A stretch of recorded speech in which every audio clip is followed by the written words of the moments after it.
I've been saying for years that the biggest issue with the gun debate in this country is we never actually really have a debate. It's each side has their own platforms and they talk to their people, and the other side has their platforms and they talk to their people. We never actually come together to actually have a conversation. So I was a little surprised when Newsweek reached out to me and said, hey, we have a podcast called The Debate. And they wanted me to come on there and have a debate with another person who was on the opposite side of the issue. This is a co-founder of an organization called Stop Handgun Violence. I call him anti-gun, but to be fair, co-founder of an organization that's designed to stop handgun violence. So what you're about to watch is the debate between he and I on the issue of guns in America. We are so thrilled to be joined by John E. Rosenthal, co-founder of Stop Handgun Violence, and Colion Noir, a gun rights activist, a lawyer, and the host of the web series Noir. John, Colion, welcome to the debate. Thank you. Thanks for having me. Yeah, so thanks so much to both of you. So, look, before we kind of get into some more nuts and bolts here, some specifics and all that, let's kind of give you both just an opportunity to just kind of frame your overall approach to all this. Basically, kind of just get out your, 60 to 90 second elevator pitch, if you will, as to why gun rights are good or bad. So, Colion, let's start with you. Well, for me, I started off not being pro-gun or pro-Second Amendment. I was largely kind of apathetic, kind of leaning towards anti. For me, as I got further into it, for me, it kind of was just a thing that I became a fascination from a physics and just enthusiasm standpoint. From there, I started getting into the more political aspects of it. And the more I learned, I started to realize that my ability to protect myself with a firearm, to me, is probably one of the most important aspects of things that I do in my life, largely because the most important thing I have is my life. And I can't depend on anyone else, not because no one wants to help me or will be willing to help me in the event that I need to, but it just is what it is sometimes. And so that ability to depend on myself to protect myself and the people that I love, to me, is one of the most important things you could possibly have in this world. And John? Yeah, I too am a gun owner and a business person. And I've been the lead advocate for gun violence prevention here in Massachusetts. And I did that starting back in 1994 when I realized, 19 kids under, 20 years old were dying every day. 106 Americans dying every day from firearms. And that it was largely due to bad public policy leading to bad public health outcomes. And so I built a big billboard. Again, I'm a gun owner. I support the Second Amendment. Built the 250-foot billboard on the Massachusetts Turnpike near Fenway Park, put up messages around gun safety. And since that point, here in Massachusetts, urban Massachusetts, we've reduced the rate of gun deaths by 40%. We're an urban state with the lowest gun death rate in the nation, the lowest cost of gun violence. And we've done it without banning most guns. So I believe that there is a way to work within the Second Amendment and also save lives without infringing on law-abiding gun owners. So it sounds like actually there's a lot of agreement here. You both support the Second Amendment, believe it should exist. I'm sure, Colion, that you oppose gun violence. So let's try to drill down a little bit more into where exactly the disagreement lies. And John, I wonder if you could tell us how you accomplished that feat, and then we can ask Colion if he agrees with the methods that you used. Sure. So what we did is simply look at the gun constituent groups. And like with automobiles, put in place laws and regulations that require accountability and responsibility on the part of gun owners, gun dealers, gun manufacturers, and law enforcement. So here in Massachusetts, we have renewable gun licensing just like automobiles. We require safe storage and safety training like automobiles. We became the first state in the nation to require that gun manufacturers put minimum safety features into their guns, like trigger locks and magazine disconnects if the magazine is not in the handle of the gun. And basically, we regulate real guns like, the National Consumer Product Safety Commission regulates toy guns, but prohibits the regulation of real guns. And then we created a opportunity like with automobiles where it's discretionary licensing based on your history, and law enforcement literally police officers who issue the licenses here in the state, like a car license, they have discretion if they know that you've had a history of violence, but say there hasn't been a restraining order taken out against you. And that led to red flag laws. But all of this is to say the only thing we ban are military-style assault weapons and large-capacity ammunition magazines, because law enforcement are given 13 to 17 rounds in their service weapons. Where's the logic in giving the general public 35 to 100 round magazines to outgun police without even an ID or a background check? So it's accountability and responsibility without banning most guns. We've proven that gun laws work without banning most guns. And if every state, we have the lowest gun death rate in the nation here in Massachusetts, if every state had the same 3.5 per 100,000 firearm fatality rate, 27,000 of the annual 40,000 gun deaths could be saved nationwide simply by having uniform national laws like we have proven to work in Massachusetts. So, Kolyan, a lot to respond to there. Anything you disagree with? Yeah, so I can start off at the top. The main thing would be the whole notion of banning military-style assault weapons. They're AR-15s. A number of them are right here behind me. Those aren't military weapons. They're semi-automatic. What they ban are these weapons. But when you call them military-style assault weapons, generally speaking, they present this idea that we're talking about the same guns that the military is using. They're not. These are specifically civilian weapons designed to be owned by civilians. And not only that, they account for such a fraction of the gun violence in this country. The fact that there is such a specific focus on them, especially when they try to justify it by saying, "Oh, this is the gun of choice by mass shooters." That's not the case either. The vast majority of mass shootings are actually committed with handguns.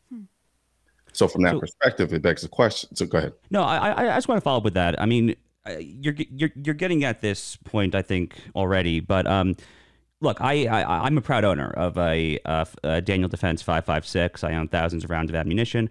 Less than 2 months ago, I visited the Warsaw Ghetto in Warsaw, Poland, went to Treblinka. I view that weapon as my last defense against a situation such as that. So, Kolyan, why don't you kind of build that case out for me? Why don't you kind of go to like the full kind of like gun rights? Why don't you kind of just explain the broad stance as to why folks like you and I view these weapons as an actual bulwark against true government tyranny? So I think the funny thing, and that's the last point you stated, is really important because people overlook or gloss over the biggest aspect of why we have the Second Amendment in the first place. And the reason we have the Second Amendment is to keep our government in check. And a lot of people don't want to say that because it's like, oh my God, you want to talk about taking over the government. That's not what it's saying. We're talking about a country that was established by people who had to deal with a tyrannical government. And they had to collectively come together with their own arms to fight that government. And so as a result of that, whenever they put together the Constitution and the Bill of Rights, they enshrine that ability within that Constitution so that going forward, in the event that we had to deal with a government, whether it be foreign or domestic, and the people needed to protect themselves and protect their property, protect their lives, protect their families, protect the country, they could do that readily. So you can't do that if the domestic government has control of all the guns and then say, well, yeah, you have a right to own a gun, but the domestic government is going to have control of all the guns. Therefore, you have to go and ask them for the guns to stop them from being tyrannical. That just doesn't make any sense. And so that's why we defend the ability to own the AR-15 so vehemently, because back then when it was established, yes, the government, they had muskets, and so did the people. They had muskets as well. And so you fast forward to today, our government doesn't have muskets. They have machine guns. And we're not saying we're only asking, but we can barely hold on to our AR-15s as is. So from that perspective, it says, well, if the Second Amendment was designed to keep the government in check, why can't we have the arms necessary to do that? And John, I guess my follow-up would be, I find this whole kind of mini debate about so-called military-style assault weapons, from my perspective, otherwise known as technically undefinable and cosmetically amorphous subset of semi-automatic weapons that certain people think look particularly scary. I find this whole mini debate just completely intellectually dishonest, because something, as Colleen is saying, something like 95+% of gun murders in this country are with handguns, right? So why are we avoiding the actual discussion here? Why are we talking about something that's not handguns? Shouldn't we just be debating whether to ban handguns or like strictly very, very, very tightly regulate them at least?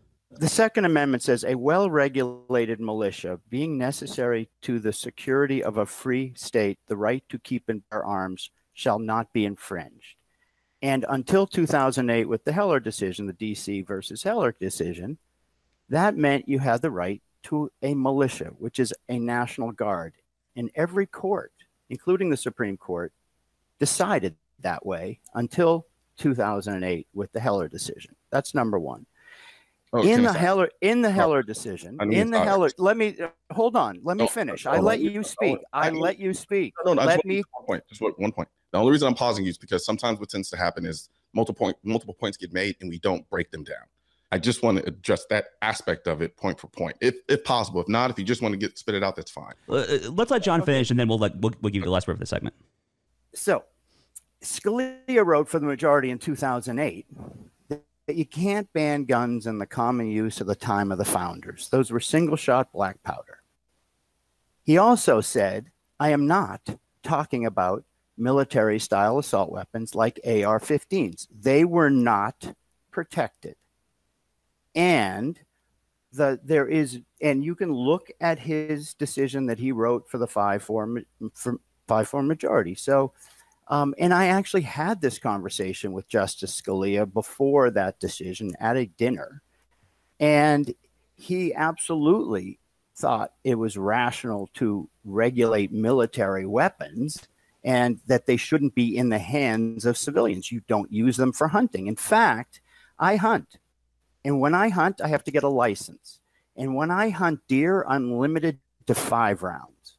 And when I hunt duck, I'm limited to 3 rounds to protect the duck and deer population. Why is it? Where's the logic that when you hunt humans, no limit?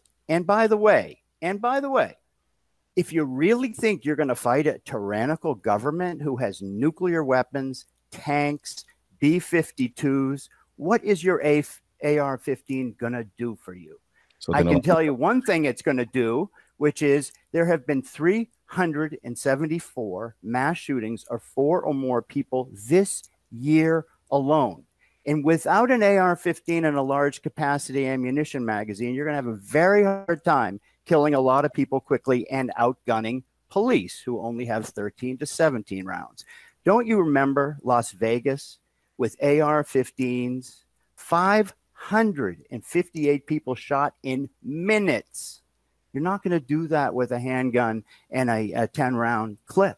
You're going to do it with military-style assault weapons. They are made to outgun police, and, we've heard he wants his AR-15 in order to outgun police that can't be trusted because they're could be a renegade government.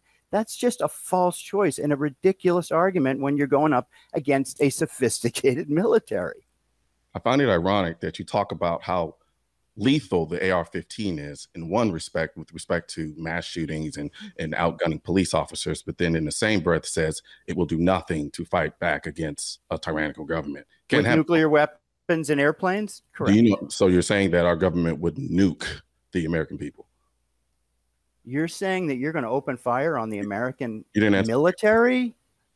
No, I'm just saying that the government has those weapons. Your AR-15 isn't going to do John, anything. His argument is that if the government were to hypothetically go full tyrannical, they wouldn't go in carpet bombing cities. It would be Gestapo style, door to door kind of stripping of the weapons. But let's pick the country you think we live in, Josh. We literally live in a country that was founded and established on them literally fighting back. Well, I personally don't think we live in a country where the government would consider carpet bombing whole cities as opposed to going door to door confiscating weapons. But let's pick this up on the other side of a break.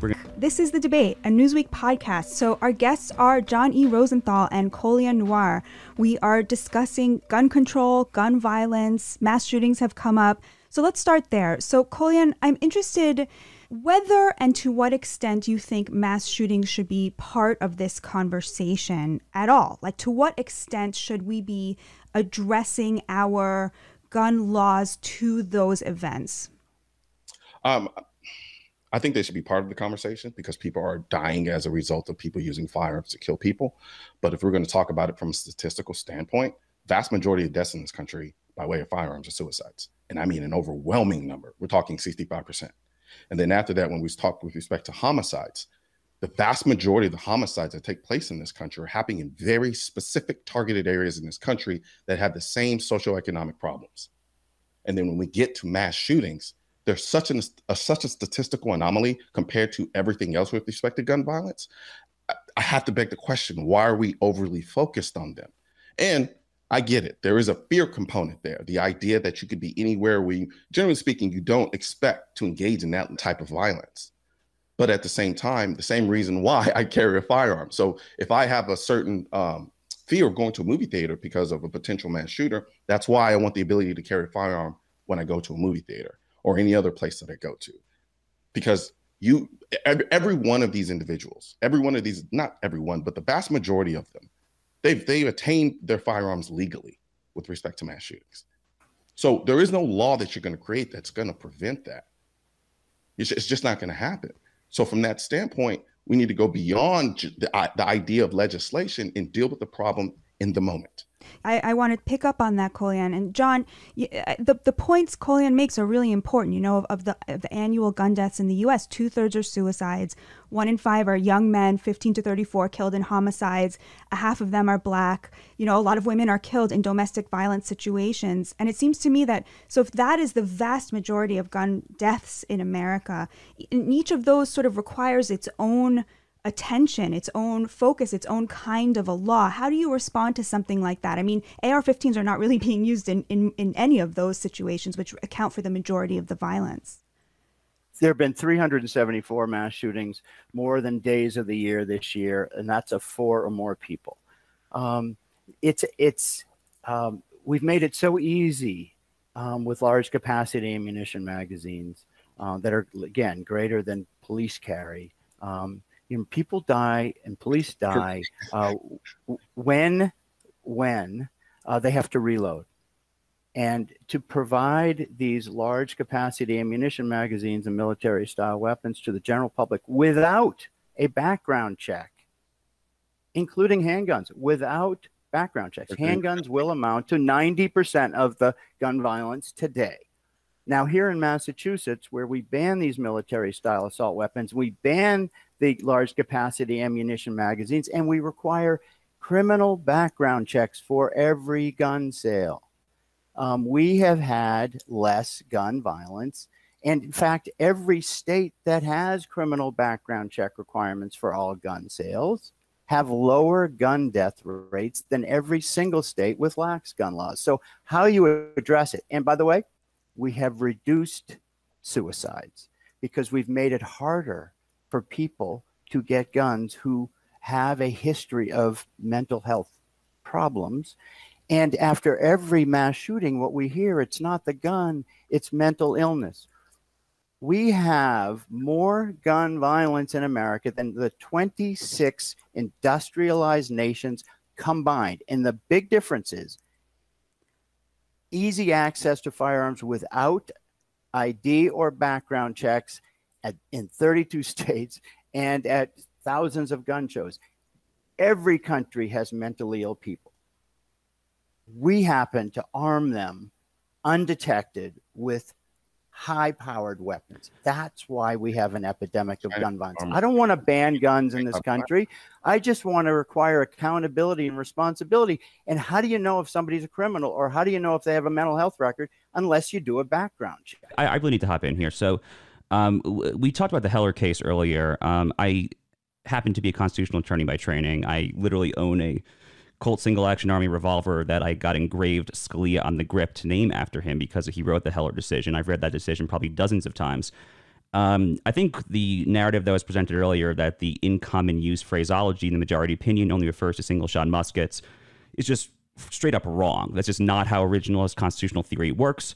And in fact, that's why any number of lower courts across the country have used that exact majority opinion to say that because so-called assault weapons that are actually in common use cannot be banned. Obviously, they can be regulated to certain extents. But specifically taking this, because we can't seem to get off of the so-called assault weapons topic, I have a very simple question for you, John. Can you define what an assault weapon is? Yeah. An assault weapon like the AR-15 that was used at Sandy Hook, where my friends had to identify their children by their clothing because after getting 3 to 11 rounds each with a .223 round made them indistinguishable. Now, that is not a weapon you use for hunting, and it is for killing people. It is designed for that round. It is designed to stop an infantry. It is designed to tumble, not penetrate your body. I would say that is a military-style weapon. And Kalyan, you could go ahead, Kalyan. There was a lot of fallacy in a lot of that. Actually, 22 round is actually used quite often to hunt. I've hunted many a times with a .223. Yes, I did. It's what I use to hunt. And you eat that? Come again? That meat after it's received a .223 round? Yeah, why wouldn't I? Well, the way it's destroyed, like human tissue is destroyed with a .223 round. All rounds of ammo destroy human tissue. That's what it's designed to do. It's designed to do that explicitly. So I'm a little confused. And so you're advocating using .223 rounds? People do it all the time. 223, 5.56 for stopping humans. Do you advocate for that too? I use 9mm as a self-defense round that I carry to protect myself if another human tries to kill me. And sometimes, and do you think it's fine for people to have without an ID or background check and to use in mass shootings? Background check for all of these guns here. Vast majority. Right. I don't know where this notion that. So you support background checks? Is that what you're saying? You support background checks for everybody? I don't support universal background checks. So Colleen, walk us through that argument. Talk to us about, the whole gun loophole, quote unquote, how you see that. And then I would also like you to address another point John has brought up a few times. I want to understand your position. Is your position that there are problems with some of these laws and thus we have to accept that even though some of these laws would prevent gun violence, we can't implement them because they are unconstitutional? Or is your position that actually they don't prevent violence in the way that John is proposing? So talk to us about those issues. Largely, whenever we had this conversation about background checks, it's always propped up as we don't have background checks. We do have background checks in this country. If you go and you buy a gun from a gun dealer, whether it be at a gun show or at a gun store, you're required to get a background check. That's by law. However, in a lot of states, in many states, vast majority of states, you can sell a gun privately. I can, in Texas right now, if I had a friend, if I'm aware that he is not a felon and he's not prohibited from owning a firearm, I can sell my personal gun, like I can sell all of my other personal items, to him without a background check. I don't have to require him to get a background check. What the universal background check seeks to do is to require me, if I wanted to sell a gun to my friend or a family member, like for instance, I gave a gun to my mom, gave a gun to my mom years ago, it would require that they would first have to go get a background check before I could sell them that gun. And so the idea is that by doing this, we would be able to prevent criminals from buying guns privately and then utilizing them in crimes. My argument is, how do you enforce such a system? It is inherently going to be on an honor system unless you have a national database with every single gun that records every single transaction. That would be a national registry, which we do not have. I am against a national registry because by and large, they do not stop crime. So even if you had a criminal who went out, bought a gun, even got a background check for that gun, and let's say the gun's registered, if he's going to commit a crime with the gun, he's going to still commit the crime with the gun. The registry does not prevent him from doing that. However, what it does do is give a database to the government, informing them of exactly all the guns that I have, where they are. And so in the event further down the line that they decide that they do want to ban guns completely and confiscate them, they don't have to go door to door. They can just threaten me with sending me to jail. Hey, Colleen Noir, you have these 5 guns according to our national registry. We have a mandatory buyback, which has been proposed by a number of our politicians and currently our president, we have a mandatory buyback. You have to sell back your gun at a fraction of the price. And if you don't, you go to jail. And guess what? We'll know if you don't because we have them here on this registry. They don't even have to come to my house except for when they come to arrest me for not doing that. And so then I want to touch on something that John pointed out with respect to magazine capacity. He talks about the idea that lives are saved whenever somebody's forced to reload. Okay, now what happens then if we have a magazine limitation capacity of 10 rounds and then we have another mass shooting? We'll be sitting here again having the same conversation. You'll be saying, why does anybody need 10 rounds? We need 5 rounds. And then we'll do that. And then later on down the line, there'll be another mass shooting. And then you'll say, well, why does anybody need 5 rounds? We need to limit it to 3 rounds. And we'll be having that conversation up until the point where I no longer have the ability to put any rounds in my firearm. So, Colleen, I just want to put, it's so interesting. I do want to make sure you get a chance to answer this point John has made, though, which is that, are you arguing that these laws, for example, a registry, are you arguing that, well, maybe it would save lives, but at what cost? At the cost of our civil liberties? Or are you arguing that it actually wouldn't save lives at all and that a lot of these sort of laws actually don't work to prevent gun violence in the way John has suggested? Both, actually. Mm-hmm. I don't think a gun registry would do anything to mitigate any of these crimes because, like I said before, vast majority of these are suicides. And then the remaining are gang and drug violence that happens in our inner cities in very specific areas. These kids are getting these guns illegally. Mm-hmm. Gun registration isn't going to do anything to stop that. Not to mention red flag laws are inherently unconstitutional. Mm-hmm. Mm-hmm. John, a lot for you to respond to here. Where do you want me to start? Where is the logic? Now, if you're a criminal and you can't pass a background check, you don't have to go to a federally licensed dealer who's the only one that has to run a background check. So private dealers can operate selling guns without background checks to anyone, cash and carry with no ID.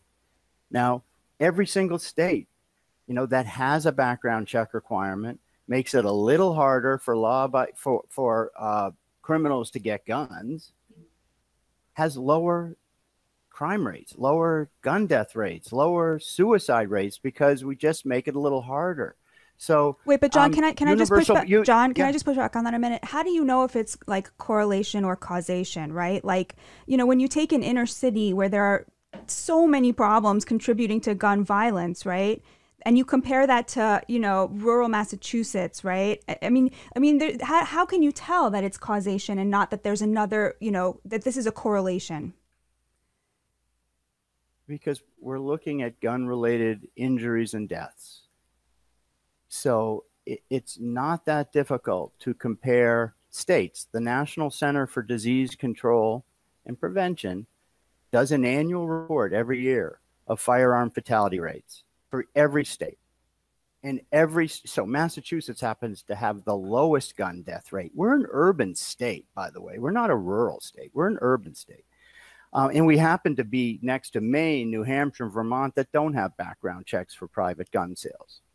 But Massachusetts has and New York and New Jersey and states that are urban states but have effective gun laws have lower gun death rates than Texas, Wyoming, you name it. You name the rural states. And, we're all experiencing, mental illness in our states, but we just make it a little harder in these states that have gun laws, and you have less suicides too. So, it just makes no sense to have this bifurcated system. If you can pass a background check, you go to a federally licensed gun dealer. If you can't pass a background check, no problem. Go to one of 32 states and private dealers. Now, I don't buy, this argument that it's just to protect family and friend sales. That's not the problem. The problem is that, domestic terrorists and even international terrorists come to states and to U.S. gun shows where there are no background check requirements, buy their weapons, and then bring them to states and countries where it's harder to get guns. So if we want to reduce injuries and deaths from guns, it's a simple thing to have background checks for all gun sales through your local police department. How would you enforce it without a national registry? Unless you're saying here, we would need a national registry in order to enforce it effectively. Because otherwise you just be creating a law that is literally ineffective. No, I mean, background check laws are very effective, and you have it all go through the FBI National Instant Check System, and they look at histories, criminal histories. You're prohibited from buying a gun if you have a felony. You're prohibited from buying a gun if you have a restraining order. Okay, so let's say is in the system. That is in the system, so law enforcement knows. Let's say I'm a felon and I have a firearm, right? Let's say I get arrested and I have sorry, not a felon. Let's just say I'm a felon and I have a firearm, and a cop walks up to me. He's like, "Hey, did you get a background check for that gun?" And I say, "Yeah, I did." How would he know? What system does a cop have to check it against to say, you know what, you didn't get a background check because this particular gun was sold to this person on this date and it hasn't moved since? So that means that you either stole that gun or you didn't get a background check and they sold it to you. How would you enforce that without a national registry? All right, so John, respond to that, and then it's going to take it into another quick break here. Look, there are records. I mean, we are a country of people and laws. And if you don't like laws and you want to try to outgun police, go to Texas. No. Don't do that. There is a way. There is clearly a way that law enforcement, because if you have a felony conviction, they know. No, what I'm not going to let you do is paint the picture that I'm sitting here on this podcast saying that I want to go and shoot government officials with my firearms. Yeah, as a former Texan myself, I take some personal umbrage at that, to be honest with you. Disingenuous. Don't do that. That's intellectually dishonest and disingenuous. Don't do that. You said a renegade government, right? I never even said the word renegade. I said a possible tyrannical government, like it was spelled out in our Constitution. It was designed to protect against possible tyrannical governments, foreign or domestic. I never talked about going out on an offensive to shoot government officials to take over the government. You said if they have military weapons, you need military weapons. I do. Wasn't that what the Constitution says? That's exactly what it was intended for.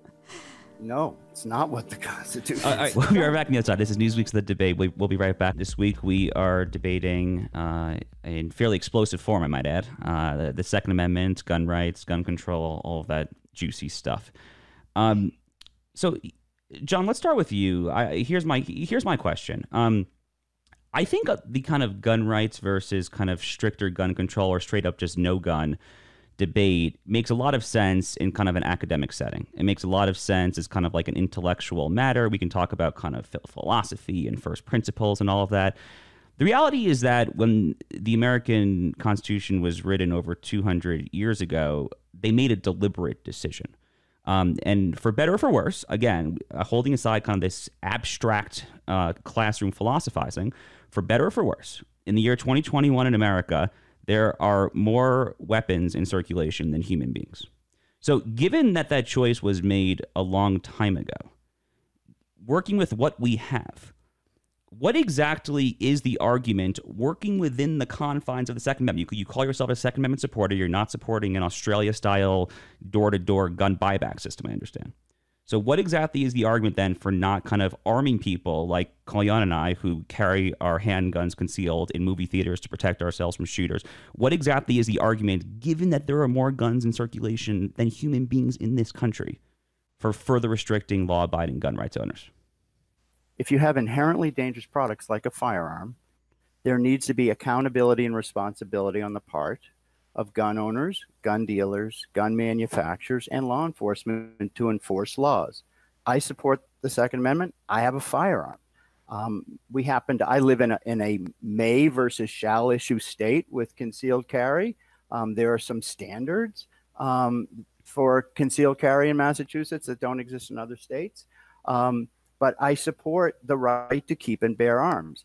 I just don't support it for people that can't pass a background check or who are terrorists. So their only way to know if they're prohibited is to have a universal background check in every state, like you have a universal driver's license in every state.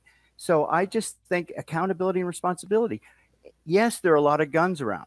We also know that a lot of folks that perpetrate crimes with guns, like the new, most powerful, high-powered weapons, at least we should know that they can pass a background check and don't have a history of violence before they buy and use a very powerful weapon.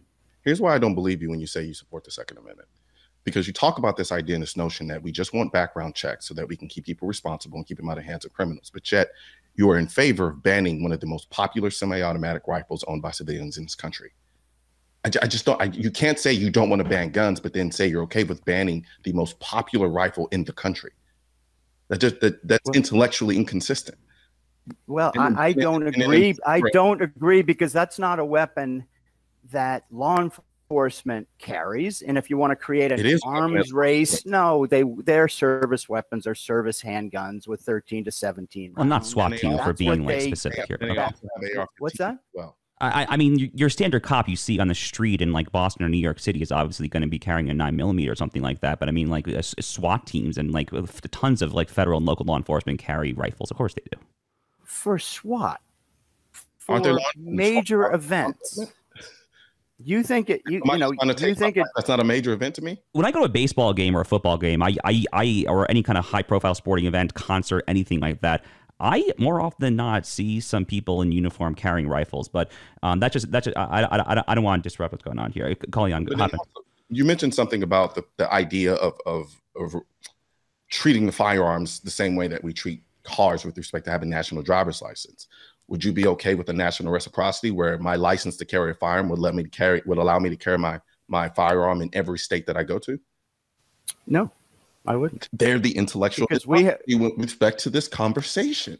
It's all nonsense. It really is. You can't say in one breath you support the Second Amendment, but then tell me that I can't protect my life in New York the same way that I can in Texas. Is my life less? No.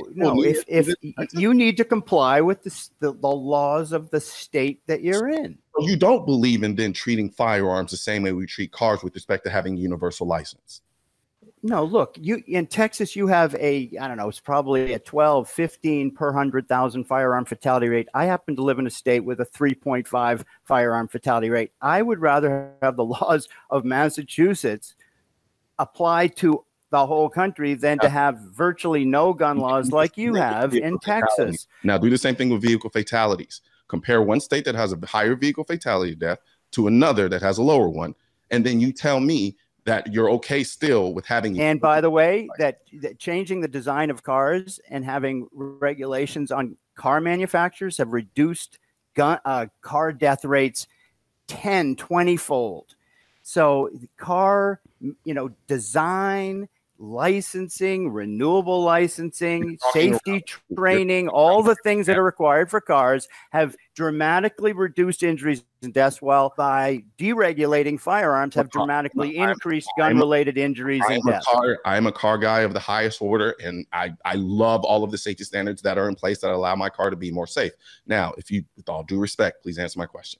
Are you still okay with the idea of having a universal driver's license even though there's one state that has a higher vehicle fatality rate than another state, the same way that you just absolutely mentioned? Yes. If every state were required to have a license for a firearm, and there was a background check before you got the license, and there was safety training before you got the license, and you were held accountable for storing your gun if it's not in your direct control, yeah, I would like to see that nationally. And now as we talk about where there may be common ground, I think we need uniform national laws, starting with a background check and a licensing requirement through your local law enforcement. I just want to make sure I understood you clearly. So you do agree with having a universal license that would allow me to carry a firearm. Basically, my license in Texas would allow me to carry a firearm in any state that I go to.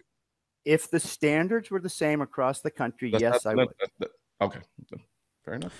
All right, Kalyan, I want to ask you a question. I saw you on Bill Maher, and you made a really important point that I think does not get brought up enough in this context, which was that it's very easy to live in a very safe neighborhood and to be calling for gun control.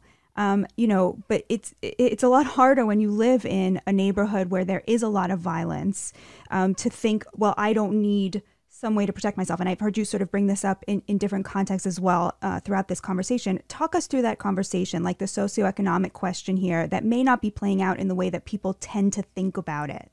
Yeah, I have a plethora of friends from different backgrounds and different aspects of life. And so where I currently live now in Dallas, for instance, it's generally safe for the most part. There are some, I live downtown, so there's that kind of weird spillover effect that tends to happen sometimes by surrounding communities. But in other places of the world and in this country, you have people living in situations like where gun violence and violence in general and crime is a daily occurrence, and they have to make a living. So they still have to go out into the world and exist and subject themselves to possibly becoming victims of these things. And the background checks and gun registration, none of that's going to stop these criminals from doing that. Mm-hmm. I'd even say it would be more dangerous if you banned all of the guns, because now what you'll see start happening is a disparity of force, because now there is no concern or fear from these criminals that the victims that they may encounter may have something that equalizes the two of them to protect them. And so this idea and this notion that no one needs these things for protection in a country that is diverse from an economic, from a racial, and a living standard standpoint, I think it's kind of naive, honestly. If not, I'm not going to be so nefarious. I'm not going to go so far as to say that it's disingenuous, but I could make that argument too. Because otherwise, what are you saying to the people who live in these places that are dangerous? You're telling them, well, I live in a place that's safe. So either make more money and move to a place that's safe, or deal with the consequences of living in a bad neighborhood. John, do you want to respond? Sure. I mean, I'm not interested in banning guns. Yes, you are. Everyone should have banning AR-15s. Right, because that's a military-style weapon. No, it's not. Which literally the well, let me just finish. I let you finish. I mean, I agree with you that there ought to be equal rights for gun ownership in this country. There just needs to be uniform rights. I mean, here in this country, we prohibit the National Consumer Product Safety Commission from regulating real guns, but they have to regulate toy guns and teddy bears. That's insane. So let's have uniform laws across the country so that everyone gets to play by the rules, and not allow people who can't pass background checks to skirt the rules by not having a background check requirement. Now, if you want to get into the type of weapons, we can have those conversations, whether there's separate licenses for separate kinds of weapons. But right now, federal gun policy is to have unrestricted access to easily concealed handguns and military-style weapons and large-capacity ammunition magazines, cache and carry without any knowledge whatsoever of anybody's background or intent or history in 32 states.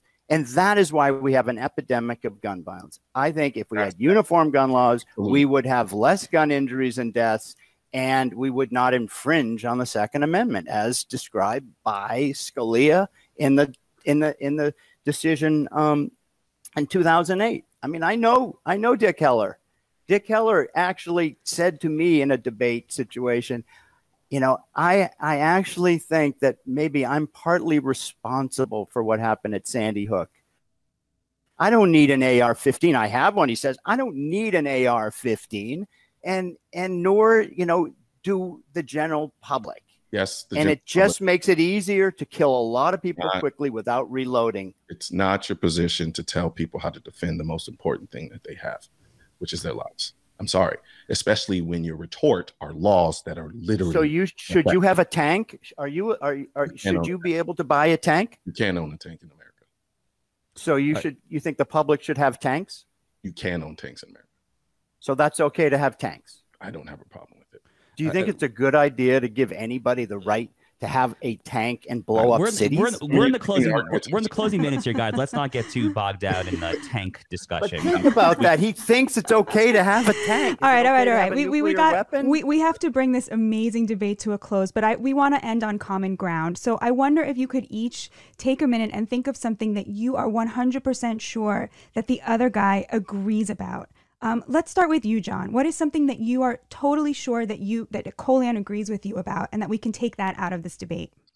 I hope anyway, that he agrees that it would be smart and good public policy to require everyone to have a background check so you know they are not a felon when they are purchasing. Okay, I'm a sorry, firearm. that doesn't count because he already said he doesn't support that. I want you to say something that you're So sure he agrees supports with you felons about. being able to buy guns John, undetected? I want you to think of something that he agrees with you about. Can you Honestly, say I can't think of one. you don't really, you can't sadly, you I can't think of commit one. to the position that Colion is against mass shootings? You can't commit to that? You can't say I am 100% sure that he doesn't want people to die? I am sure he doesn't want people to die. Amazing. Thank you. Colion, tell us something that you're totally is insane to me. Like I'm literally on here talking as an individual who wants to protect the right in order so that people can defend their lives. I don't want guns so that people can just go kill people randomly. I think that's insane. But I will say this, the one thing I will agree with you on is we do need to do what we need to do as far as finding out ways to solve the issue with respect to violence in this country. I don't want people dying. I don't want people being killed in mass shootings. I don't want kids in the inner cities that look just like me shooting each other up. I don't want any of that. I also don't want people who, as a result of knee-jerk reactions with respect to policy, being stripped of their ability to protect themselves from said criminals. I completely agree with you wholeheartedly with respect to that. Thank we you just both. disagree in terms of how we go about doing it. You know how frightening it is to think about what happens in the moments before, during, and even days after having to use your gun in self-defense? When you first start carrying a gun for protection, it can be a very scary and nerve-wracking experience, especially if you haven't gotten the education and training you need to feel confident. I've been there myself, hoping I never have to go through a self-defense shooting, which is why I'm a member of the USCCA.